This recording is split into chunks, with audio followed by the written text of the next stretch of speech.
Everyone is talking about Bitcoin. Students, office workers, investors, everyone wants to know where to click to mine a digital fortune. Cryptocurrencies are often called the new gold, but who decided that they are actually money? And how long can this trend survive? Should you mine Bitcoin? Buy it and hold it? Or stick to paper cash in your pocket? Let's break it down, starting with a bit of history.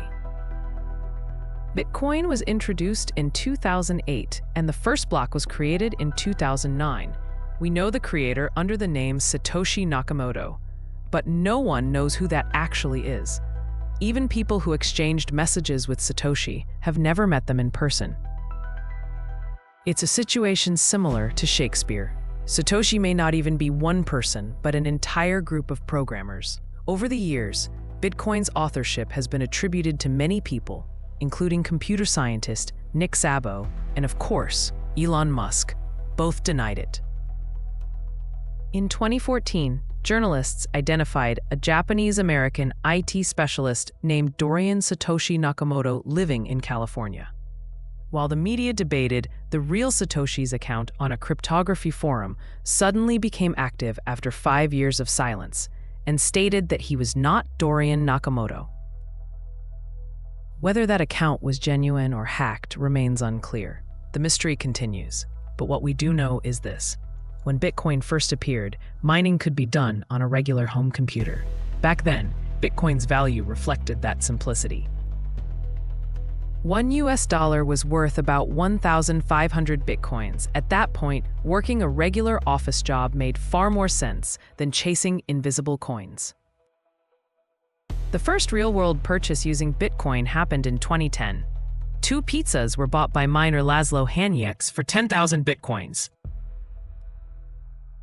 As of January 2026, with Bitcoin priced at $90,884, that means each slice of pizza cost roughly $908 million.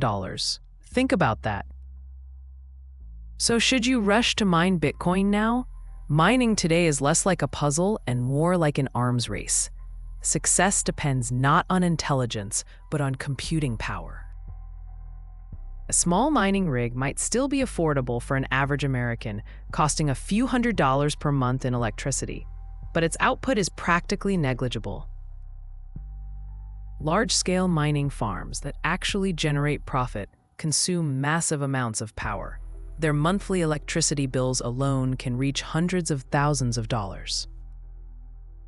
In short, at current prices, only dollar millionaires can realistically become crypto millionaires through mining. Of course, you can simply buy cryptocurrency. That approach is expensive and risky.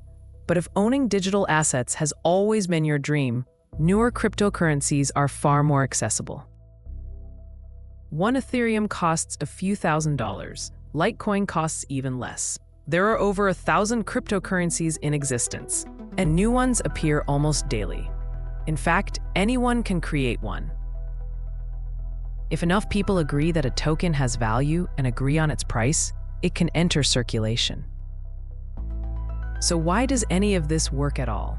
Why did the world decide that cryptocurrencies are money, even though you can't touch them? Traditional currencies like dollars, euros, and pounds are controlled by banks. And banks, directly or indirectly, are controlled by governments. Governments can print money whenever they choose. Each new wave of money reduces the value of what people already hold. Cryptocurrencies are different. They are limited in supply and not controlled from above. Transactions are decentralized and, in theory, transparent and fair. Buyer and seller interact directly, often anonymously, a pure expression of market exchange. That anonymity is also what makes governments nervous. Without oversight, cryptocurrencies can be used to buy illegal goods or weapons. For this reason, some countries may attempt to ban or restrict them. If that happens, prices could drop globally. So the future of Bitcoin remains uncertain. One thing is guaranteed, though. Bitcoin is finite. The last Bitcoin is expected to be mined around the year 2141.